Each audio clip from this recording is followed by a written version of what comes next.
आभासाच्या 7 अवस्था. तर आभासाच्या 7 अवस्था आपण बघितल्या.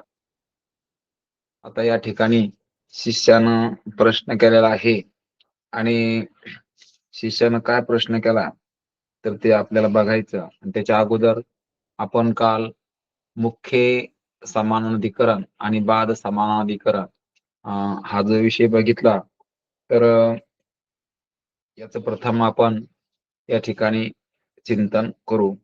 तर म्हणून या ठिकाणी शिष्य जो विचारित होता की गुरु महाराज या ठिकाणी जे काही आभासाच्या 7 अवस्था मला समजल्या, परंतु मी ब्रह्म आहे असे ज्ञान कोणाला त्या ठिकाणी कसे होते आणि ते मिथ्या का नाही, कारण अशा प्रकारचा प्रश्न केला होता. आणि कुटस्थ मी ब्रह्म, आता कुटस्थ तर ब्रह्मरूप आहेच, परंतु या ठिकाणी आभासाला ज्ञान होईल, पण आभासाला ज्ञान होतं मी ब्रह्म आहे, परंतु मला हे थोडं अयुक्त वाटतं, असं या ठिकाणी शिष्यानं प्रश्न केला होता. आभासाला ज्ञान होईल, पण मला हे थोडं अयुक्त वाटतं. आणि म्हणून गुरुनं या ठिकाणी सांगायला सुरुवात केली, कारण गुरुला हे सांगायचं की ज्ञान हे कुटस्थ ब्रह्मरूप आहेच, पण आभासालाच मी ब्रह्म आहे असं ज्ञान होतं. म्हणून हे समजून सांगायसाठी गुरुनं सांगितलं होतं की आभास आणि मी, आणि जेव्हा आपण मी म्हणतो ना तेव्हा आभास बी आणि कुटस्थ बी दोन्ही पण त्या ठिकाणी आले बरं का. जसं आपण काल घेतलं होतं की मेहून म्हणल्यानंतर पती आणि पत्नी दोन्ही पण त्या ठिकाणी आले, आणि तसं मी शब्द म्हणलं की कुटस्थ बी आला आणि आभास सुद्धा आला. आणि म्हणून या ठिकाणी आपल्याला काय अडचण आहे तर ते म्हणते, तुला जी काही अडचण वाटायला लागली ना की हे जे काही आभासाला ज्ञान कसं होतं, तर ते मी तुला सांगतो. कारण आभास कसा आहे, आभास कोणाचा आहे तर ज्याचा आहे कुटस्थाचा आहे, आणि कशामध्ये आहे तर बुद्धीमध्ये आहे. म्हणून तो आभास ज्याचा आहे तर तो त्याचं स्वरूप काय आहे तर आभासाचं मूळ काय आहे, कारण प्रतिबिंब हे बिंबाचं आहे. कारण प्रतिबिंब कोणाचं आहे, म्हणून जसं बिंब तसं प्रतिबिंब. आणि आभास कोणाचा आहे तर कुटस्थाचा आहे, म्हणून कुटस्थ ब्रह्मरूप आहे, तर आभास सुद्धा कसा तर ब्रह्मरूपच आहे. म्हणून त्याने दृष्टांत दिला होता की जसं आता कुटस्थ ब्रह्मरूप आहे आणि आभासाला स्वतःचा बात करून ब्रह्मरूपता प्राप्त करून घेता येते. म्हणून त्यानं काय करायला पाहिजे, स्वतःचा बात करून त्याला ब्रह्मरूपता प्राप्त करून घेता येते. म्हणजे काय तर हे सगळे धर्म, कर्तृत्व, भोक्तृत्व हे सगळे धर्म कोणाचे आहेत तर बुद्धीचे आहेत. हे संसार धर्म माझ्या ठिकाणी दिसतात खरे, परंतु आहेत कोणाचे तर हे सर्व काही बुद्धीचे आहेत. हे धर्म माझे नाहीत असं त्या ठिकाणी त्यांना लक्षात घ्यायला पाहिजे, कारण हे सगळे धर्म कोणाचे आहेत तर बुद्धीचे आहेत, माझे नाहीत. आणि म्हणून असं त्या ठिकाणी स्वतःच्या स्वरूपाचा बात करून त्याला त्या ब्रह्माशी ऐक्य साधता येतं. आणि म्हणून सच्चिदानंद ब्रह्माचे मी कोण आहे तर प्रतिबिंब आहे. आणि म्हणून जसं बिंब सच्चिदानंद रूप आहे ना, तर प्रतिबिंब तरी कसं आहे तर सच्चिदानंद रूपच आहे. म्हणून या ठिकाणी जसा उपाधिसांना झाल्यावर प्रतिबिंब काय होतं तर बिंबरूप होतं, मग त्याप्रमाणे तसंच बुद्धीचा संबंध सुटला तर मी सुद्धा कसा आहे तर ब्रह्मरूपच आहे. आणि बुद्धीच्या संबंधामुळं ब्रह्मरूपता वाटत नाही, परंतु बुद्धीचा संबंध जर सुटला तर मी तरी ब्रह्मरूपच आहे इतकंच नाही, तर आता सुद्धा प्रस्तुत काली सुद्धा मी ब्रह्मरूपच आहे, इतकं ध्यानात घेता येतं. कारण बुद्धीचा संबंध सुटला तर मी ब्रह्मरूप आहे इतकंच नाही, तर आता सुद्धा प्रस्तुत काली मी ब्रह्मरूपच आहे असं ध्यानात घेता येतं. कारण मला सत्ताच नाही ब्रह्मा व्यतिरिक्त, म्हणून मला ब्रह्माहून वेगळी काय नाही, सत्ताच नाही. जसं आरशामध्ये पाहिल्यानंतर प्रतिबिंबामध्ये गंध जर वाकडा दिसला तर आपण त्या आरशामधला गंध दुरुस्त करीत नाही, तर कपाळावरचा दुरुस्त करतो ना. म्हणून जसं बिंब तसं प्रतिबिंब म्हणून कुटस्थाच आहे. म्हणून या ठिकाणी फक्त काय करायचं तर स्वतःचा बात करून आभास हा ब्रह्मरूप होतो. म्हणून आभास ब्रह्मरूप केव्हा होतो तर त्यानं स्वतःचा बात करून ब्रह्मरूपता प्राप्त करून घेता येते. म्हणजे स्वतःचा बात करून म्हणजे काय तर कर्तृत्व भोक्तृत्व हे धर्म त्यानं बुद्धीचे आहेत असं समजायचं. कारण तो त्याची प्रगटता कशामध्ये आहे तर बुद्धीमध्ये आहे. म्हणून त्याचे धर्म त्या बुद्धीचे धर्म याचेच वाटायला लागले, आभासाचेच वाटायला लागले. म्हणून त्यानं काय करायचं तर याचा बात करायचा आणि बात करून तो ब्रह्मरूपता त्याची या ठिकाणी साधता येते त्याला असं सांगायला लागले. म्हणून आपल्याला दृष्टांत पुन्हा त्याने द्यायला होता की एखादं स्थाणू आहे, तर स्थाणूवर पुरुषाचा काय झाला भ्रम झाला की हे पुरुष आहे असं त्या ठिकाणी त्या खोडावर त्या पुरुषाचा भ्रम झाल्यामुळं आता त्या पुरुषाचा बात करून हा स्थाणू आहे. आता स्थाणूवर पुरुषाचा भ्रम झाल्यानंतर मग आता त्या पुरुषाचा बात करून हा स्थाणू आहे असं जसं त्या ठिकाणी आपण निश्चित करतो आणि ठरवितो की आता त्या स्थानू नाही लक्षात आल्यामुळं तो पुरुष भ्रम त्या ठिकाणी वाटला. परंतु आता पुरुष भ्रम या ठिकाणी कळाला की हा पुरुष नाही. मग त्या पुरुषाचा बात करून आपण स्थानूच आहे असं ज्याप्रमाणे लक्षात घेऊ शकतो ना, तशा प्रकारचा हा सुद्धा काय निश्चय आपल्याला करता येतो. म्हणजे स्वतःचा बात करून आभास ब्रह्मरूपता त्याला साधता येते असं या ठिकाणी आपल्याला शास्त्रकार सांगायला लागले. म्हणून मी कोण आहे तर ब्रह्मरूपच आहे असं ज्ञान आभासाला होण्याला हरकत नाही.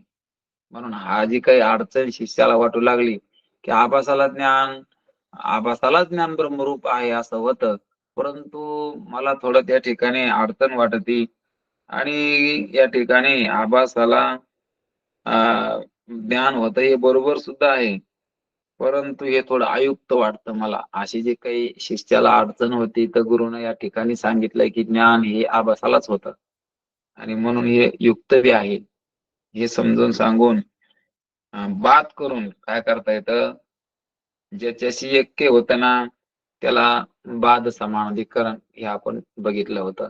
आणि मुख्य समानाधिकरण म्हणजे कसं तर ज्याचं नेहमी ऐक्यच असतं ना त्याला मुख्य समानाधिकरण म्हणायचं. जसं गृहस्थाचं काय आहे, घरामध्ये मुख्य समानाधिकरण आहे आणि त्याला येणारी पत्नी त्यानं तिकडच्या आपल्या त्या कुळाचा बात करून त्याग करून तिला इकडं त्या पतीच्या कुळाशी ऐक्य साधता येतं ना, तशा प्रकारचं या ठिकाणी कुटस्थ हा पहिलाच त्या ठिकाणी कसा आहे तर ब्रह्मरूप आहे. पण आभासाला सुद्धा ब्रह्मरूपता साधता येते कशी तर स्वतःचा बात करून. म्हणून इथं सुंदर अशा प्रकारचा दृष्टांत दिलेला आहे की जसं गृहस्थ हा पहिलाच घराचा आहे म्हणून त्याला त्या ठिकाणी त्याचं ह्या कुळाशी मुख्य समानाधिकरण आहे. परंतु येणारी स्त्री आहे तर तिला तिकडच्या कुळाचा त्याग करून याच्याशी ऐक्य साधता येतं. मग याच्याशी ऐक्य साधण्यासाठी तिला त्या ठिकाणी तिकडच्या आपल्या कुळाचा बात करावा लागतो. याला म्हणायचं बाद समानाधिकरण. आणि हे आभासानं स्वतःचा बात करून त्याला अशा प्रकारचं त्या आत्मस्वरूपाच्या ठिकाणी म्हणजे त्या ब्रह्मस्वरूपाच्या ठिकाणी ऐक्य साधता येतं. आणि अशा प्रकारचा आपण कालचा विषय आपण बघू लागलो. आता या ठिकाणी पुन्हा त्या ठिकाणी कुटस्थ आणि चिदाभास यांचे भान कसे होते अशा प्रकारचा विषय या ठिकाणी शंका समाधान आलेलं होतं. ते पण आपण या ठिकाणी थोडं याचं विश्लेषण बघितलं होतं की शिष्यानं अशा प्रकारची शंका केली की आभास अहम अंतकरण वृत्तीत कुटस्थ आणि आभास याचे युगपत ज्ञान होते. युगपत म्हणजे एका क्षणी ज्ञान होतं की कसं होतं, जसं दोन दिवे आहेत, दोन दिव्याचं ज्ञान कसं होतं, ते एकदम होतं. आणि तशा प्रकारचं कोणता दिवा एक दिवा दुसऱ्या प्रकाशावर अवलंबून नाही. तशा प्रकारचं कुटस्थ आणि आभासाचं ज्ञान होतं का? असं या ठिकाणी आता ते दोघं प्रकाशमान आहेत, पण ते स्वतंत्र आहेत का? किंवा एकमेकावर त्यांचा प्रकाश आहे का? अशा प्रकारचा शिष्याने प्रश्न केला. म्हणून आभास आणि कुटस्थ यांचं ज्ञान कसं होतं? अशा प्रकारचं या ठिकाणी हा प्रश्न केलेला आहे. तर याचं उत्तर गुरु देतात. म्हणून गुरुनं काय सांगितलेलं आहे तर आपल्याला बघायचं की गुरुनं सांगितलं अहमवृत्तीमध्ये कुटस्थ आणि आभास यांचं ज्ञान एकदम होतं. आता कुटस्थाचं आणि आभासाचं ज्ञान कसं होतं? एकदम होतं. आता एकदम कसं होतं? आता त्याने सांगितलं होतं की ते जसं अं, एक दिव्या दोन दिव्याप्रमाणे नाही होत. तर दिवा आणि घट. आता घट घट कसा आहे? घट हा प्रकाशमान आहे आणि दीप कसा आहे? ज्योत कशी आहे? प्रकाशमान आहे. म्हणून ज्योतीला पाहण्यासाठी पुन्हा दुसऱ्या कशाची गरज नाही. पण घटाला पाहण्यासाठी ज्योत लागत असते, कारण ज्योतीनं घट दिसत असतो. मग तशा प्रकारचं कुटस्थ, कारण आभास जे असतो तर ते कुटस्थाचा असल्यामुळं कुटस्थावर अवलंबून आहे. जसं घटाला पाहण्यासाठी दिव्याची गरज आहे, पण दिव्याला पाहण्यासाठी काही दुसऱ्या कशाची गरज लागत नाही. तर त्यानंच तो दिसत असतो. ज्योत ही ज्योतीनं दिसते, पण घट पाहण्यासाठी ज्योतच लागत असते. म्हणून तसं आभासाचं आणि कुटस्थाच्या थोडं या ठिकाणी त्यानं सांगितलं. आता कुटस्थाचा विषय आभास आहे. आता विषय म्हणजे आपल्याला त्याचं प्रतिबिंब त्या कुटस्थाचं काय आहे, तर बुद्धीत पडलेलं प्रतिबिंब. आणि म्हणून या ठिकाणी आता आपल्याला वाटतं की आभास प्रकाशमान आहे, पण आभास जरी प्रकाशमान असला तरी ते कुटस्थाचं काय आहे, ते तर प्रतिबिंबच आहे. आणि त्याचा प्रकाश अवलंबून कोणावर आहे, तर कुटस्थावरच आहे. आणि म्हणून तो काय झाला, कुटस्थाचा विषय झाला. कोण? आभास. म्हणून या ठिकाणी कोणत्याही जगामध्ये जे काही प्रकाश असते तर ते सगळे प्रकाश कोणाचे आहेत, तर आपल्याला वाटतं सूर्याचे आहेत. परंतु या ठिकाणी त्याला सुद्धा आत्म्याचा प्रकाश आहे. म्हणून कोणताही प्रकाश या ठिकाणी का असेना, पण ते सगळे प्रकाश आत्मज्योतीचेच आहेत. कारण आत्माच कसा आहे, तर प्रकाशमान आहे. आणि त्या आत्म्याचे सहाय्य घेतल्याशिवाय कोणताच पदार्थ प्रकाशमान नसतो. कारण मग कोणताही पदार्थ प्रकाशमान व्हायसाठी आत्म्याचं सहाय्य घ्यावं लागतं. आता या ठिकाणी अंधकाराचा सूर्य काय करतो? नाश. सूर्य करून अंधकाराचा नाश होतो. सूर्य अंधकाराला प्रकाशित नाही करीत. हे आपण काल फरक पाहिला होता की सूर्य काय करतो? अंधकाराचा नाश करतो, पण अंधकाराला प्रकाशित नाही करीत. पण आत्मा काय करतो? तर या ठिकाणी आत्मा आत्मज्ञान तर सूर्याला सुद्धा प्रकाशमान करतं. सूर्य अंधकाराचा नाश करतं, पण अंधकाराला प्रकाशित नाही करीत. पण आत्मज्ञान सूर्याला सुद्धा प्रकाशमान करतं आणि अंधकाराला सुद्धा प्रकाशमान करतं, कारण सूर्य आहे. आणि अंधकाराला सुद्धा प्रकाशन करायला लागलं, कारण या ठिकाणी अंधार आहे, काहीच नाही. म्हणून इथं काय, सर्व अंधारच आहे. अशा प्रकारचं आत्मज्ञान ब्रह्मज्ञान अशा प्रकारचं या ठिकाणी काय करतं, तर इथे सांगायला निबिड अंधकारात कोणी असला तर या ठिकाणी गडद अंधार आहे, असं कोण म्हणतो? निबिड अंधार आहे त्या ठिकाणी. मग गडद अंधार आहे असं कोण म्हणायला लागला? तर मग जो म्हणायला लागला त्यानं अंधकाराचं काय केलं? प्रकाशन केलं. म्हणून हे प्रकाशाचं प्रकाशन केलं आणि अंधकाराचं सुद्धा प्रकाशन केलं. असं शिष्याला या ठिकाणी समजून सांगताना पुन्हा पुन्हा शिष्य त्या ठिकाणी प्रश्न करतो. आणि गुरुला त्यानं प्रश्न केलाय की मला ब्रह्मज्ञान व्हावा अशी इच्छा आहे. मग याची मला रीत सांगा की मला काय होण्याची इच्छा आहे. तर ब्रह्मज्ञान होण्याची इच्छा आहे आणि या ब्रह्मज्ञानाची रीती तुम्ही सांगा. आता या ठिकाणी आता गुरुला रीती सांगताना तर ज्ञान कसे होते हे या ठिकाणी गुरु सांगणार आहे. म्हणून आपल्याला प्रथम ज्ञान कसं होतं हे सांगण्यासाठी बाह्य पदार्थाची रीती, कारण बाहेरचं ज्ञान कसं होतं ते आपल्याला बघायचं. आता अंतःकरणाची वृत्ती बाहेरचं ज्ञान होण्यासाठी काय करते तर नेत्राद्वारे जाते आणि एखाद्या पदार्थापर्यंत किंवा आपण घट घेऊ तर घटापर्यंत जाते आणि मग त्या ठिकाणी काय होतं तर मग तेव्हा त्या ठिकाणी ज्ञान होतं. कारण अंतःकरण वृत्ती तिथपर्यंत गेल्याशिवाय ती वस्तू कळतच नाही. म्हणून जसं दृष्टांत द्यायला ते ना की एखादा मुशीमध्ये ओतलेला जर सोन्याचा रस असला तर त्या मुशीच्या आकाराचा होतो. म्हणून एखाद्या साच्यामध्ये कशामध्ये जसं सोन्याचा रस करून वाचला तर तो त्या साच्याप्रमाणे होतो. तसं त्या ठिकाणी वृत्ती सुद्धा कशी होती तर घटाच्या आकाराची होती, कारण वृत्ती घटाच्या आकाराची झाल्याशिवाय घटाचं ज्ञान होत नाही.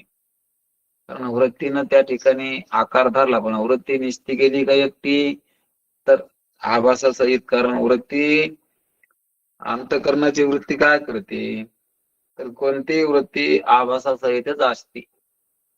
म्हणून वृत्तीनं आकार धरल्याशिवाय त्या वस्तूचं ज्ञान होत नाही. म्हणून त्यानं घट हा पदार्थ या ठिकाणी दृष्टांताला घेतला. आपण बघतो विचारसागरामध्ये घट हा पदार्थ जास्तीत जास्त दृष्टांताला घेतलेला आहे.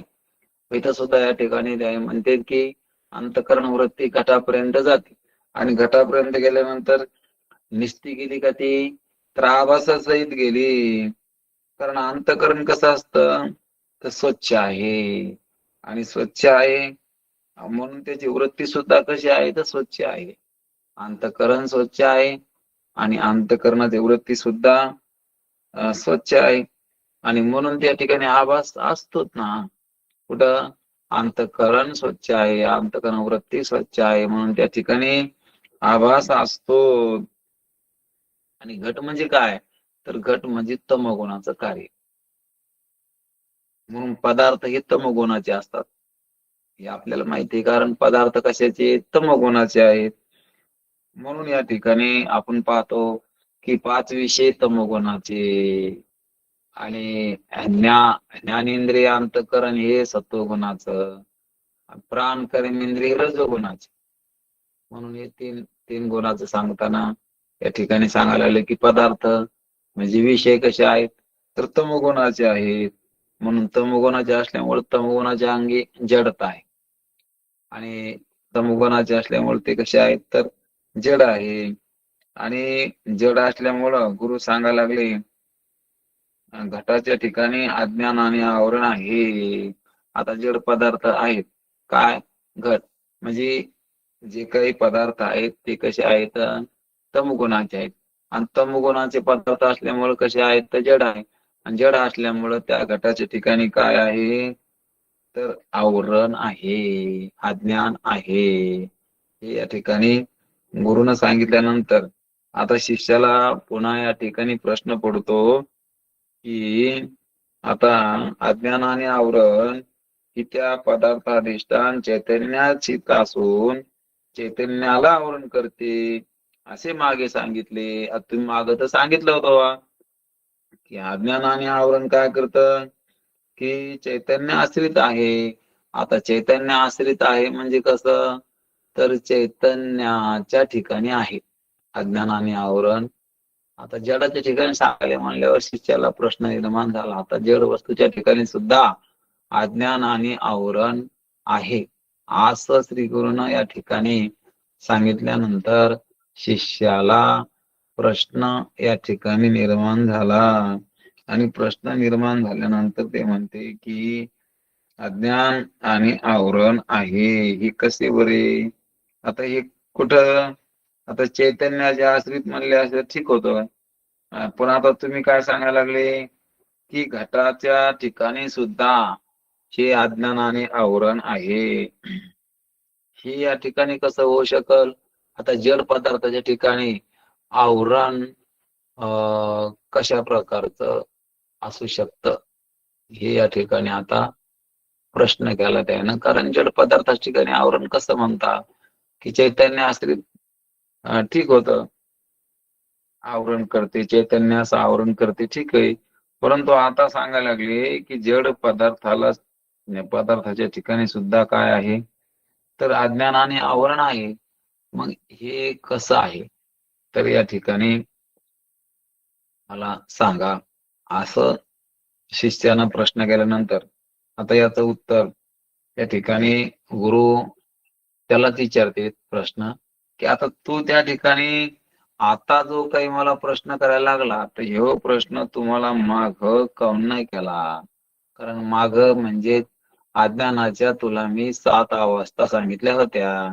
मग त्या 7 अवस्था सांगताना आभासाच्या आभासाच्या अवस्था 7 सांगितल्या होत्या, की आभासाच्या माग तुला मी 7 अवस्था सांगितल्या. आभासाच्या 7 अवस्था सांगते वेळी तुला मी अज्ञान आणि आवरण ह्या 2 पण आभासामध्ये सांगितल्या होत्या. कारण आभासाच्या अवस्था सांगताना सुरुवातीला आपण बघितलं, की अज्ञान, आवरण, इक्षप, परोक्ष ज्ञान, अपरोक्ष ज्ञान, सुख नाश आणि आनंद प्राप्ती ह्या आभासाच्या 7 अवस्था सांगताना. तर याच्यामध्ये अज्ञान आणि आवरण तुला मी मागं सांगितलं होतंच ना. मग त्यावेळेस तू त्या ठिकाणी का प्रश्न नाही केला? तेव्हा तुला का शंका उत्पन्न झाली नाही? असं आता या ठिकाणी गुरुला त्याला प्रश्न त्या ठिकाणी शिष्याला विचारला, की माग तुला शंका निर्माण का झाली नाही? आणि माग तू अशा प्रकारचा मला प्रश्न का केला नाही? म्हणून असं म्हणल्यानंतर आता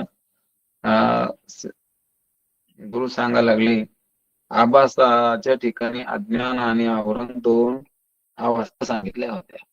म्हणून 2 अवस्था आभासाच्या ज्या काही 7 अवस्था सांगितल्या होत्या, त्याच्यामध्ये अज्ञान आणि आवरण ह्या 2 पण आल्या होत्या. म्हणून आभास म्हणलं की त्याच्यामध्ये ह्या 7 अवस्था आल्या. त्या 7 अवस्था मिळून त्या ठिकाणी आभास आहे. म्हणून आता पूर्वी मी तुम्हाला आभासाच्या अवस्था सांगताना अज्ञान आणि आवरण ह्या पण 2 सांगितल्या होत्या ना. मग त्यावेळेस तू शंका नाही केली. मग आता का त्या ठिकाणी शंका निर्माण झाली? असा प्रतिप्रश्न या ठिकाणी आता गुरुना शिष्याला विचारलेला आहे. कारण माग तू शंका निर्माण तुला झाली नाही, आता का झाली? म्हणून माग तुला मी अवस्था सांगताना ह्या आभासाची अवस्था आहे असं सांगितलं होतं. म्हणून असा प्रश्न विचारल्यानंतर आता शिष्य त्या ठिकाणी सांगतो, की मला असं वाटलं बाबा त्यावेळेस काय ते कुटस्थ आश्रित असलेले अज्ञान आणि आवरण यांचा अभिमान आभास आपले ठिकाणी धरतो. आता तेव्हा त्या ठिकाणी शिष्य काय म्हणतो, मला असं वाटलं की कुटस्थ आश्रित, कारण कुटस्थाच्या आश्रित जे काही अज्ञान आहे ना आणि आवरण आहे ना, यांचा अभिमान आभास आपल्या ठिकाणी धरतो. मग ते या ठिकाणी त्यानं अशा प्रकारचा शिष्यानं उत्तर द्यायला सुरुवात केली, की कुटस्थ आश्रित असलेलं अज्ञान, आता कुटस्थाच्या आश्रित असलेलं अज्ञान आहे ना, याचा अभिमान आभास आपल्या ठिकाणी धरतो. पहा, कुटस्थाच्या आश्रित अज्ञान आणि त्याचा अभिमान आभास आपल्या ठिकाणी धरतो, असं मला त्यावेळेस वाटलं होतं. आता वास्तविक त्या ठिकाणी कसं आहे, कुटस्थ चैतन्य आश्रितच आहे. अज्ञान आणि आवरण कुटस्थ आश्रित चैतन्याचंच आहे. आभास चेतन आहे आणि म्हणून त्या कुटस्थाश्रित असणाऱ्या अज्ञानाचा व आवरणाचा अभिमान होणे संभवनीय आहे. कारण पहा, अज्ञान कसं आहे, कुटस्थ आश्रितच आहे आणि म्हणून त्या ठिकाणी आभास कसा आहे, चेतन आहे. म्हणून त्याला त्या ठिकाणी अभिमान होणं संभवनीय आहे. कशाचा? अज्ञानाचा आणि आवरणाचा. म्हणून कुटस्थाचे धर्म तुम्ही सांगितलं ना, की जसं आभासात येते की बिंबाचे धर्म प्रतिबिंबात येते, म्हणून हे कुटस्थ आश्रित आहे आणि म्हणून आभासाच्या ठिकाणी सुद्धा अभिमान आवरणाचा येतो असं मला वाटलं. म्हणून या ठिकाणी असं घट जड असल्यामुळे त्याचा अभिमान होणे शक्य नाही, म्हणून आता शंका आली. म्हणून मला तेव्हा आवरण आणि अज्ञान हे या ठिकाणी कुटस्थ आश्रित चैतन्य आश्रित कुटस्थ चैतन्य आश्रितच आहेत. आणि ते चैतन्य कुटस्थ चैतन्य आणि आभास यांच्या ठिकाणी त्या कुटस्थाचं अज्ञान आणि आवरण आभासाच्या ठिकाणी येतं असं मला वाटलं. आणि आता पुन्हा शंका आली की हे जडाच्या ठिकाणी कसं काय आवरण आणि अज्ञान, म्हणून आता अशा प्रकारची शंका मला निर्माण झाली. कारण आता लोक चैतन्य आश्रित अज्ञान असं मी ऐकून होतो, पण आता जडाच्या आश्रित जे काही अज्ञान आवरण हे शब्द त्या ठिकाणी ऐकायला भेटले ना, म्हणून शंका उपस्थित व्हायला कारण झालं. कारण शिष्याला प्रश्न केला होता की तुला तेव्हा काहून नाही शंका निर्माण झाली, आता का झाली? म्हणून त्यानं सांगितलं की पहिल्यानं या ठिकाणी मला वाटलं होतं की हे चैतन्य कुटस्थाच्या ठिकाणी अज्ञान आवरण आहे आणि ते चैतन्य आभासाच्या ठिकाणी आलं, म्हणून या ठिकाणी मला तेव्हा शंका नाही आली. पण आता तुम्ही त्या ठिकाणी सांगायला लागले की हे जे अज्ञान आवरण आहे ते हे जडाच्या ठिकाणी, मग जडाच्या ठिकाणी म्हणल्यामुळं मला शंका निर्माण झाली. आणि असं शिष्यानं त्या गुरुच्या प्रश्नाला उत्तर त्या ठिकाणी दिलं. कारण आताच का शंका झाली, पूर्वी का झाली नाही, असं शंकाची असा जो काही प्रश्न केला होता गुरुनं, तर त्याला या ठिकाणी शिष्यानं प्रत्युत्तर दिलेलं आहे. आता गुरु याच्या शंकेचं निवारण करताना किंवा त्याला पुढचा उपदेश करताना या ठिकाणी आश्रय कोण आहे तर चैतन्याचा, तर आता या ठिकाणी सांगा अज्ञानाचा मुख्य आश्रय चैतन्याचा आहे. ते चैतन्याच्या आश्रयानंच अज्ञान राहिलं. जसं आपण दृष्टांत पाहतो ज्ञानेश्वरीमध्ये की नदीवरचं शेवाळ असतं, त्याला बाभुळी अशा प्रकारचं ज्ञानेश्वरीमध्ये उल्लेख आलेला आहे. की जळावरची बाभुळी काय करते, की जळावरचं ते शेवाळ काय करतं पाण्यावरचं, की पाण्याच्या आधारानं राहतं, पाण्यावरच राहतं आणि पाण्यालाच झाकीत. मग राहिलं कोणाच्या आश्रयानं, राहिलं कशावर आणि झाकलं कोणाला. तशा प्रकारच्या ठिकाणी अज्ञान कसं आहे तर चैतन्य आश्रितच आहे. कारण आश्रय कोणाचा आहे अज्ञानाला, जसं त्या शेवाळाला आश्रय कोणाचा आहे तर पाण्याचाच आहे, पण झाकलंय कोणाला तर पाण्यालाच झाकलंय. मग अज्ञानाचा तसा आश्रय कोण आहे तर चैतन्यच आहे. आता चैतन्याचा आश्रय आहे आणि पण झाकलं तरी कोणाला तर चैतन्याला. म्हणून आभा या ठिकाणी सांगायला लागले काय तर आभास आणि घटादी पदार्थ हे नाहीत. म्हणून हे अज्ञानाचे कार्य आहे आणि जे कार्य असते ना ते त्याचा आश्रय होत नाही. म्हणून हे कार्य कोणते कोणते आभास आणि घट हे सुद्धा काय पदार्थ नाहीत, तर ते अज्ञानाचे कार्य आहे. आता कार्य कोणते कोणते, हे घट किंवा आभास हे काय आहेत म्हणले ते अज्ञानाचे कार्य आहेत. आणि अज्ञानाचे कार्य आहेत म्हणजे अज्ञानापासून झालेले आहेत कार्य, आणि याचं कारण अज्ञान आहे. अज्ञानाचे कार्य आहे आणि जे कार्य असते ना त्याचा आश्रय होऊ शकत नाही. कार्य कारण सांगायला लागले. आता कार्य काय आणि कारण काय.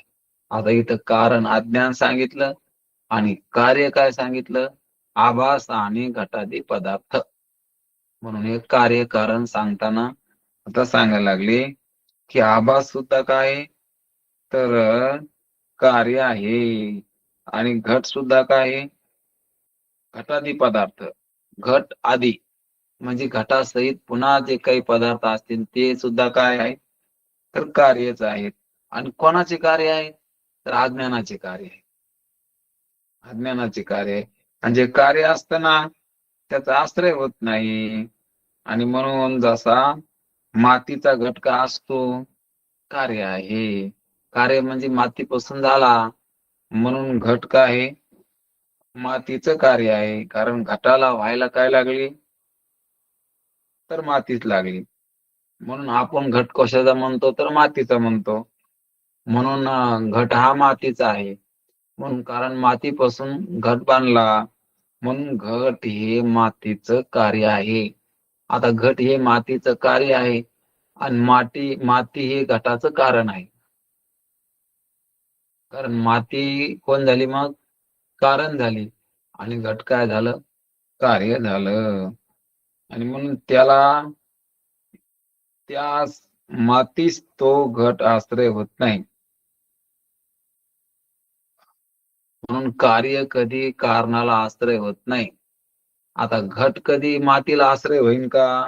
होत नाही. कारण का होत नाही? म्हणून हे लक्षात घ्यासारखं आहे की घट हे मातीला आश्रय होत नाही. का होत नाही? तर ते कार्य आहे. म्हणून अज्ञानाचा आश्रय आणि विषय हे चैतन्यच आहे. आणि म्हणून अज्ञानाचा आश्रय चैतन्य आहे आणि विषय हे दोन्ही चैतन्यच आहे. आता म्हणून या ठिकाणी सांगताना सच्चिदानंद रूपानं ज्ञान न होऊ देणं हे अज्ञानाच्या चैतन्याच्या ठिकाणचे आवरण आहे. आता काय करतं अज्ञान? तर सच्चिदानंद रूपानं ज्ञान होऊ देत नाही. आणि हेच चैतन्याच्या ठिकाणचे आवरण आहे. आता आवरण काय? आवरण शब्दाचा अर्थ झाकणं. आवरण म्हणजे काय करतं? तर सच्चिदानंद रूपानं ज्ञान नाही होऊ देणं. म्हणून होतं ज्ञान, पण सच्चिदानंद रूपानं कुठं होतं? मी सच्चिदानंद कुठं वाढतो?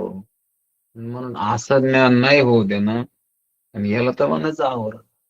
मी जसा आहे तसा कळना, म्हणून झाकल्या गेलं. माझं जे काही आत्मस्वरूप आहे तर ते झोपले ज्ञान जगी हित नंती कोणी. म्हणून आत्मस्वरूप झाकल्या गेलं. आणि म्हणून या ठिकाणी आवरण घटादी जड वस्तूच्या ठिकाणी असण्याची जरुरी नाही. कारण अज्ञान कसं आहे की आवरण हे जड वस्तूच्या ठिकाणी असण्याची जरुरीच नाही. बरं का नाही? तर ते आवृत्त आहेत, पहिलेच त्या ज्ञान शून्य आहेत ना.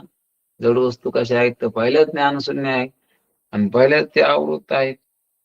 परंतु आपल्याला ध्यानात घेता येतं की एखाद्याला गुप्त गोष्ट त्या ठिकाणी सांगन म्हणून तोंड बांधणं योग्य असतं. आता मुखात असल्यावर त्याचं तोंड बांधायची गरज आहे का? किंवा दृष्टांत द्यायला माग किंवा भागवतामध्ये एक दृष्टांत आलेला आहे. ते म्हणते काळं जे समजा पांढरं असतं त्याला काळं लागण्याची भीती आहे, पण जे काळच आहे तर त्याला काय काळ्याची भीती आहे? तसं इथं दृष्टांत द्याला ते म्हणते की एखादा माणूस कोणी कुठं काय सांगन आणि म्हणून गुप्त गोष्ट म्हणून त्याचं त्या ठिकाणी तोंड बांधणं योग्य आहे. परंतु मुक्या माणसाचं तोंड बांधणं काही गरज आहे का? कारण त्याला ती गोष्ट सांगता येईल का? नाही सांगता येत ना. म्हणून तशा प्रकारचं या ठिकाणी सांगायला लागले की घटाच्या ठिकाणी अज्ञानाने आवरण याची जरुरी नाही. का जरुरी नाही? कारण घट आहे त्याच्या ठिकाणी अज्ञानाने आवरण याची काय असणे जरुरी नाही. खरं आहे, पण चैतन्याश्रित असणाऱ्या अज्ञानाचा असा काही विलक्षण स्वभाव आहे की ते अज्ञान चैतन्यास आवरण करून आवश्यकता नसताना चैतन्याच्या असणाऱ्या स्वरूपतः जड पदार्थाला सुद्धा आवरण करते. पण त्या असा काही स्वभाव आहे, जसं एखाद्या माणसाचा स्वभाव असतो. काय तुकाराम महाराज पण सांगते की आधी होती दासी पट्टराणी केले तिशी, तिचे दासत्व जाईना राहीना मूळ स्वभाव जाईना. आधी होती दासी पट्टराणी केली तिशी. आधी दासी होती तिला पट्टराणी केलं, पण तिचा स्वभाव कुठं जातो का? नाही. तिचे दासत्व राहीना मूळ स्वभाव जाईना. आधी होता संता संगे तू क्या झाला पांडुरंगे, त्याचे भजन राहीना मूळ स्वभाव जाईना. मला सुद्धा आधी त्या ठिकाणी संता संग होतो, भजन करायचं होतं, भजन करीत होतो. पण आता त्या ठिकाणी आधी होता संता संगे तुका झाला पांडुरंग, आता पांडुरंग झाला. पण आता भजन करायची जी काही पहिली सवय होती ना, ती सवय कुठं त्या ठिकाणी आता मोडते का? म्हणून एखादी सवय असते ना, तर ती एखादी जडली तर मग ती जशी त्या ठिकाणी निघणं शक्य नसते. तसं या ठिकाणी एखाद्या माणसाची सवय असते किंवा एखाद्याचा स्वभाव असतो, मग ते स्वभाव त्या ठिकाणी मूळ स्वभाव जाईना. म्हणून अशा प्रकारचं त्या ठिकाणी कधी कधी माणसाचा स्वभाव जात नसतो. आणि म्हणून या ठिकाणी आपल्याला दृष्टांत द्यायला की आवरण सुद्धा असंच आहे. तर गरज नसताना तिथं त्या ठिकाणी त्याला जड पदार्थाला काही आवरण करायची गरज नाही, ते पहिलेच आवृत्त आहेत ना, त्याला काय त्या ठिकाणी गरज आहे. पण तरी सुद्धा त्याला सुद्धा काय करत ते आवरण, तर त्याला सुद्धा त्या ठिकाणी आवृत्त करत. आता आवश्यकता नसताना चैतन्याच्या ठिकाणी असणाऱ्या स्वरूपतः जड पदार्थाला सुद्धा आवरण करत. आणि म्हणून विलक्षण स्वभाव आहे अज्ञानाचा. तर ते काय करत, गरज नसताना सुद्धा चैतन्याश्रित असणाऱ्या जड पदार्थाला सुद्धा काय करत, ते आवरण करत. असा काय त्या आवरणाचा स्वभाव आहे. जसं स्वभाव असतं जसं झाकणं आवरण करणं म्हणजे झाकणं, तर तशा प्रकारच्या या ठिकाणी असं दृष्टांत त्याला की दीप प्रकाशावर आवरण घातले असता त्या दीप प्रकाशाच्या भासणाऱ्या दुसऱ्या प्रकाशित वस्तूवर निरपेक्ष आवरण पडते. असा प्रत्यक्ष अनुभव आहे. दृष्टांत सर्वांना कळण्यासारखे दृष्टांत की दिव्याची ज्योत आहे. दिव्याच्या ज्योतीनं दुसरा पदार्थ जसा त्या ठिकाणी दिसतो आणि दुसरा पदार्थ दिसायला लागला तर त्या पदार्थाचं ज्ञान होतं. जसं याच्या अगोदर आपण दृष्टांत बघितला होता की घट आहे आणि एक ज्योत आहे. तर ज्योत पाहायला ज्योतच लागली आणि पण घट पाहायला सुद्धा ज्योतच लागली, कारण घट जड त्या ठिकाणी अप्रकाशमान आहे आणि घटाचं ज्ञान व्हासाठी प्रकाशच त्या ठिकाणी लागला, घट पाहायसाठी प्रकाशच लागला. म्हणून ज्योतीनं ज्योत पाहता आली आणि घट पाहायला सुद्धा ज्योतच लागली. की घटानं घट नाही दिसला म्हणून अप्रकाशमान वस्तू पाहण्यासाठी प्रकाशच लागतो ना. अप्रकाशमान वस्तू त्याच्यानं त्या दिसत नाहीत, म्हणून त्या पाहायसाठी जसं प्रकाशाची गरज असते ना, तसं त्या ठिकाणी सांगायला लागले अप्रकाशित वस्तूवर निरपेक्ष आवरण पडते. आता एखादा दीप असला तर त्या दिव्याला जर झाकलं तर त्या दिव्यानं दुसरे पदार्थ जे काही दिसत होते ना, तर ते पदार्थ आता ते झाकल्यामुळं काय होतं, तर ते दिसत नाही. कारण पहिल्यानं काय व्हायचं की ते दिव्यावर ते पदार्थ दिसायचे दिव्याच्या ज्योतीनं. दिव्याच्या ज्योतीवर काहीतरी झाकून टाकली, झाकली या घटीचा दिवा. एक ज्ञानेश्वरी दृष्टांत त्याला नेहमी जे काय झाला केव्हा या रीती जो पांडवा देह ठेवी, की झाकल्या घटाच्या ठिकाणी त्या ठिकाणी घट वरून झाकला दिव्यावर आणि तो आतला दिवा कधी विझला आणि कधी का विजला का लागलेला आहे किंवा कधी विजला आणि कधी नाही हे जसं त्या ठिकाणी बाहेर त्याला काही कळत नाही, कारण प्रकाश आहे पण तो कसा आहे तर झाकला गेला. आणि म्हणून तसा इथं पण दृष्टांत दिलेला आहे. म्हणून ते सांगते की आवरण करणं हा ज्ञानाचा काय स्वभाव आहे. म्हणून कशाला आवरण करतं, तर चैतन्य आश्रित अज्ञानाचा असा काही विलक्षण स्वभाव आहे. विलक्षण शब्दाचा अर्थ एकही लक्षण दुसऱ्यात नाही. आपण काय म्हणतो की एखादा मुलगा खूपच त्या ठिकाणी असला तर काय विलक्षण पोरगा आहे, का खेळामध्ये तरबेज आहे, एखादा अभ्यासात तरबेज आहे, एखादं काही कशात तरी खोड्या करण्यात तरबेज आहे, विलक्षण. कारण याचं दुसऱ्यात एकही लक्षण नाही, त्याला काय म्हणतो विलक्षण. म्हणून या ठिकाणी सांगायला विलक्षण स्वभाव आहे. कोणाचा आहे तर अज्ञानाचाच आहे. अज्ञानाचा स्वभाव काय विलक्षण आहे, तर ते अज्ञानात काय करतं, आवरण करतं ते. आता आवश्यक नसताना चैतन्याच्या ठिकाणी आवरण स्वरूपतः जड पदार्थाचंही आवरण करते. चैतन्याच्या ठिकाणी असणाऱ्या जड पदार्थाला सुद्धा आवृत्त करते ते, आवरण करते. आता आवरण केल्यावर काय होतं, त्याने सांगितलं की दीप प्रकाशाला आवरण घातले असता, जसं आपण पाहतो की पहिल्यांदा कंदील होते, त्या कंदलाला काचा असायची. मग त्या काचाला त्या ठिकाणी राखेनं अशा प्रकारचे पुसावं लागायचं, तेव्हा त्या लख्ख प्रकाशानं बाहेरच्या वस्तू दिसायच्या.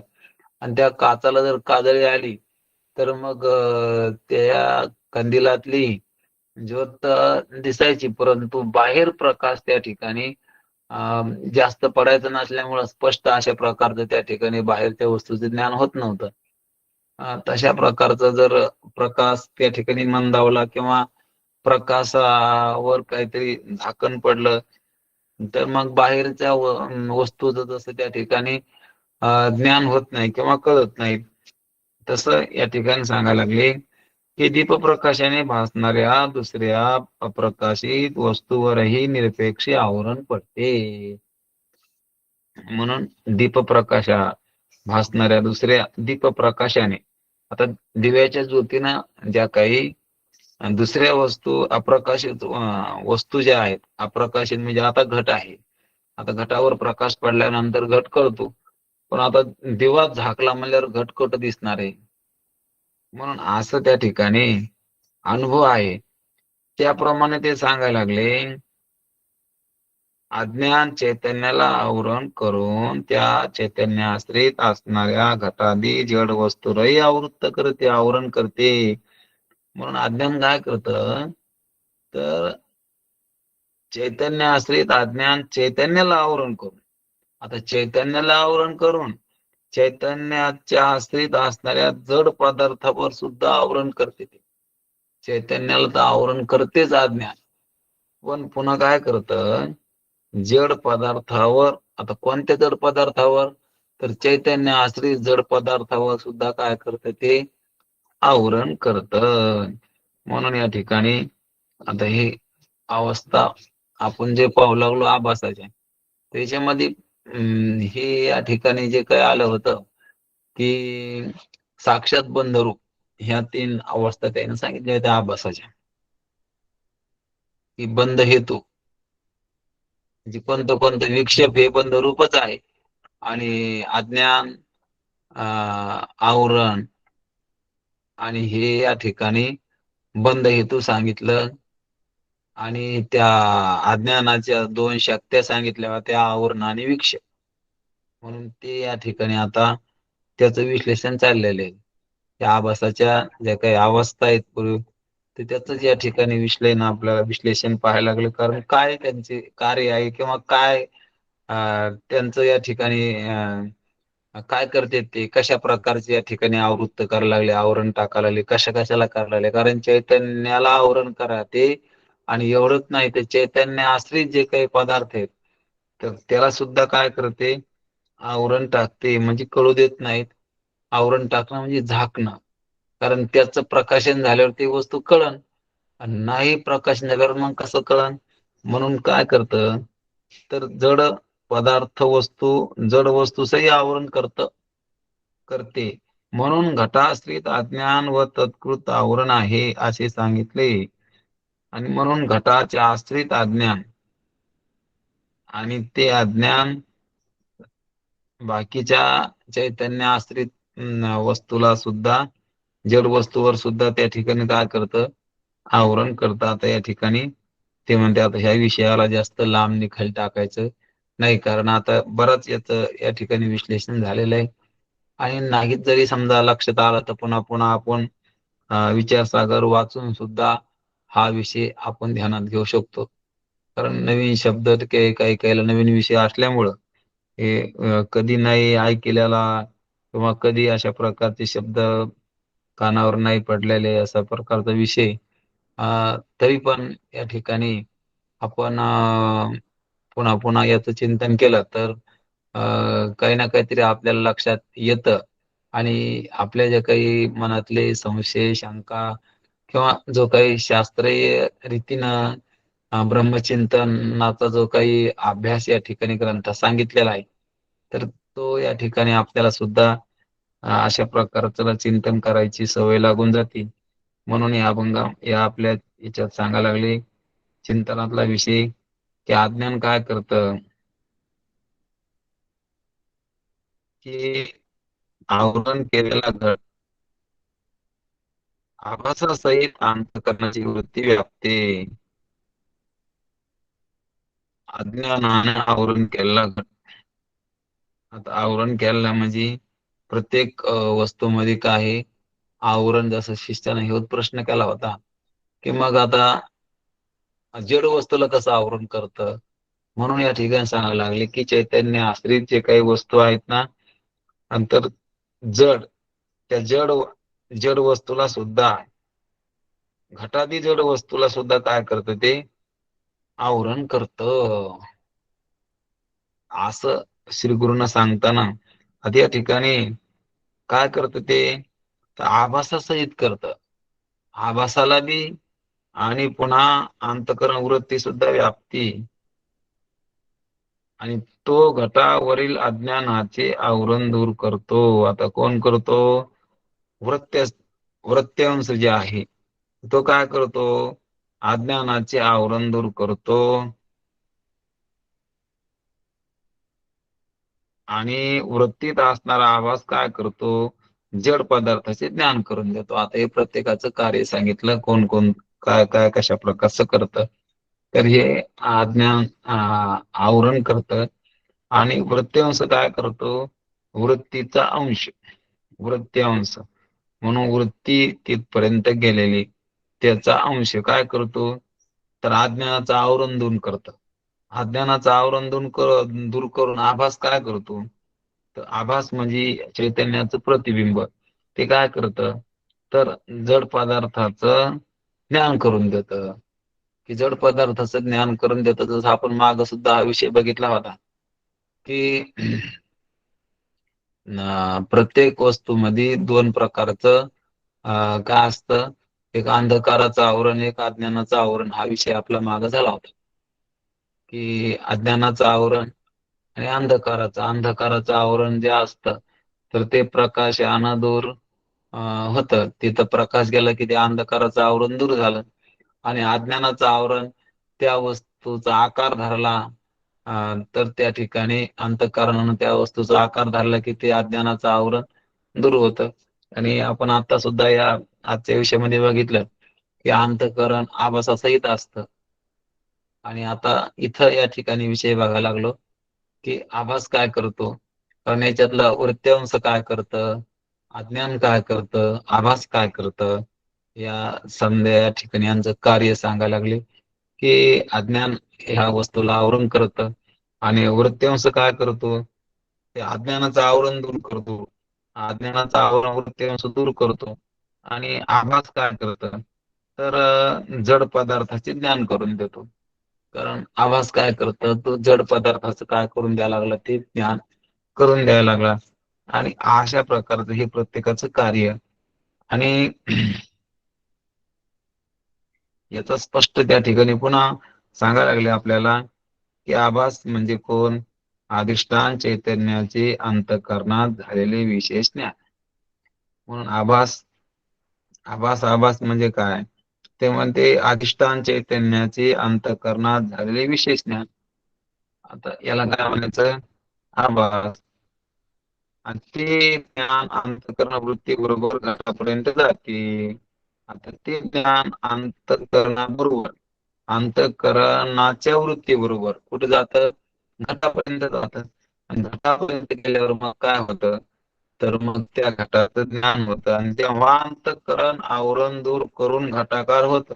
आता अंतःकरण काय करतं? आवरण दूर करतं. आता प्रत्येकाचे काम अलग अलग आहे. आता अंतःकरण काय करतं? घटापर्यंत जातं, आवरण दूर करतं, आणि म्हणून मग त्याच्यातला त्या ठिकाणी आभास, की ज्याला विशेष ज्ञान म्हटलं गेलं इथं, तेव्हा त्या वृत्तीतील विशेष ज्ञानही घटाकार होतं. म्हणजे त्या घटाचा आकार त्याला प्राप्त होतो. यालाच आभास घटाचे प्रकाशन करतो. आता इथं आभासाला विशेष ज्ञान या ठिकाणी मानलेले आहे. म्हणून आपण पाहिलं की अंतःकरण तिथपर्यंत जातं, म्हणजे अंतःकरण एकटं जात नाही, तर आभासाचंही जातं ना. अंतःकरण म्हणजे अंतःकरणाचं एक काम आणि आभासाचं एक काम. आता प्रत्येकाकडे या ठिकाणी अलग अलग काम आहे. जसं दोन माणसं संग गेले, परंतु दोघायला त्या ठिकाणी जाताना त्या मालकानं दोन कामं सांगितले. मग तशा प्रकारचं दोघं दोन कामं करते.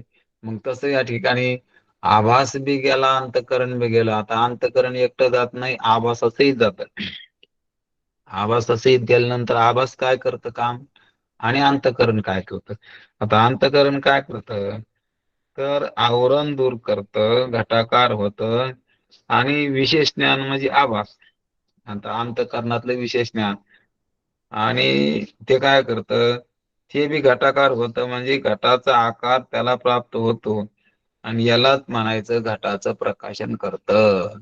म्हणजे आभास काय करतो, आता अंतःकरण घटाचं आकार धरतं आणि आभास त्याचं ज्ञान करून देतो. म्हणून असं या ठिकाणी प्रकाशन म्हणजे ज्ञान असं या ठिकाणी रीती सांगायला लागले. म्हणून बाह्य पदार्थाची रीती म्हणते त्याला.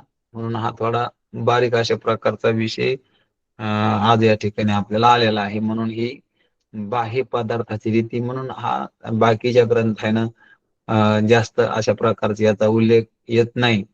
आणि म्हणून या ठिकाणी बऱ्याच मंडळींना हा थोडा काहीतरी वेगळा किंवा नवीन वाटतो. परंतु पुन्हा पुन्हा एखादा विषय जर आपण त्याचं चिंतन करीत राहिलो, तर तो सुद्धा या ठिकाणी आपल्याला सोपा जातो. आणि म्हणून या ठिकाणी सांगायला लागले की बाह्य पदार्थाची बाह्य बाहेरच्या पदार्थाचं ज्ञान होण्यासाठी कोणती रीती वापरली, ही कोणती प्रक्रिया या ठिकाणी सांगायला लागली की वृत्ती आणि आभास या दोघांची जरुरी असते. आता बाहेरचे पदार्थ, बाहेरचे आता म्हणजे काय, तर अंतःकरणाच्या बाहेरचे. कारण इंद्रियाला जे काही ज्ञान होतं, तर जसं की डोळ्याला ज्ञान रूपाचं होतं. अंतःकरणातलं काय चाललंय मनातलं हे डोळ्याला कळत नाही, कारण इंद्रियाचे तोंड बाहेर आहेत. आता मनातला वास जो आहे, तर तो ह्या नाकाने घेता येत नाही. हे ह्या नाकानं जसा बाहेरचा वास घेता येतो, कारण विषयाचं ज्ञान इंद्रियानं होतं, पण अंतःकरणातलं ज्ञान इंद्रियानं होत नाही. कारण अंतःकरणातलं ज्ञान कशानं होतं, अंतःकरणच होतं. म्हणून मनातलं कळण्यासाठी मनानच कळत असतं आणि बाहेरचं कळण्यासाठी इंद्रिय लागत असते. आणि म्हणून बाह्य पदार्थाची रीत म्हणजे आता बाह्य पदार्थ म्हणजे आता बाहेरचे पदार्थ म्हणजे विषय. आणि म्हणून इंद्रियानं काय कळतं, तर बाहेरचे पदार्थ कळते आणि आतलं कळत नाही, म्हणजे अंतःकरण कळत नाही. म्हणजे डोळ्यानं आपलं मन दिसत नाही, कानानं मन ऐकू येत नाही, कानानं शब्द ऐकू येईल म्हणजे बाह्य येतो. आणि डोळ्यानं रूप दिसन ते सुद्धा बाह्य आहे. जिभेनं रस चाखता येईल तो सुद्धा बाह्य आहे. त्वचेनं स्पर्श तो सुद्धा बाह्य आहे. नाकानं सुगंध घेता येईल तो सुद्धा बाह्य आहे. म्हणून या ठिकाणी सांगायला लागले बाह्य पदार्थाच्या वेळी. आता बाहेरच्या पदार्थाच्या वेळी काय आहे, तर वृत्ती आणि आभास दोघांची जरुरी असते. आता आपण बघितलं की घटापर्यंत वृत्ती गेली, म्हणजे वृत्ती गेली, अंतःकरण वृत्ती घटापर्यंत गेली म्हणजे एकटी गेली का, नाही, आभासासहित गेली. कारण तिच्याबरोबर आभास होता आणि अंतःकरणानं काय केलं, त्या घटाचा आकार धरला आणि वृत्तीनं त्याचं म्हणजे अंतःकरण वृत्तीनं घटाचा आकार धरला आणि आभासानं त्याचं ज्ञान करून दिलं. आभास म्हणजे या ठिकाणी विशेष ज्ञान अशा प्रकारचं शब्द त्यानं या ठिकाणी दिलेला आहे. म्हणून आता वृत्तीनं अंतःकरण वृत्तीनं आकार धरला आणि आभासानं त्या वृत्तिस्थ चैतन्यानं काय केलं, याचं ज्ञान करून दिलं. यास उदाहरण द्यायला लागले त्यानं. म्हणून अशा प्रकारचं या ठिकाणी आपला वेळ झालेला आहे आणि परत पुन्हा आपण याच्यावर एक उद्या नजर टाकू आणि झालेली सेवा संतांच्या चरणी अर्पण करू आणि आता पसायदान होईल. आता विश्वात्मके देवी हिने वागयज्ञ तोषावे, तो सोनी मजल्यावे पसायता. जी काळाची व्यंकटी सांडो, तया सत्कर निरती वाढो. भूता परस्परे पडो मैत्र जीवांचे, दुरितांचे तिमिर जावो. विश्व स्वधर्म सूर्य पाहो, जो जे वांछिल तो तेला हो प्राणी जात. वर्षोद सकळ मंगळी, ईश्वर निष्ठांचे माले आळी. अनवर्त हो मंडळी, भेटतो तया होता. चला कल्पतरुचे आरो, चैतना चिंता मनीचे गावो. बोलती जे अर्णवो पियुषांचे, चंद्रने जे आलांछन. मार्दंड जे तापहीन, हे सर्व सदा सज्जन स्वैरे होती. किंबहुना सर्व सुखी, पूर्ण होवो नितीन लोकी. जो आदि पुरुषी अखंडित, आणि ग्रंथ जीवे विशेष लोकी. दृष्टा दृष्ट विजय वा म्हणे जी, हे थोने श्री विश्वेश्वराव. हा होईल दान पसाहो, हेने वर ज्ञान देव सुखया झाला. हेने वर ज्ञान देव सुखया झाला. हेने वर ज्ञान देव सुखया झाला. पुंडलिका देव विठ्ठल श्री ज्ञानदेव तुकाराम. पंढरनाथ भगवान देवावली ज्ञानेश्वर महाराज. जगद्गुरु तुकाराम महाराज की जय.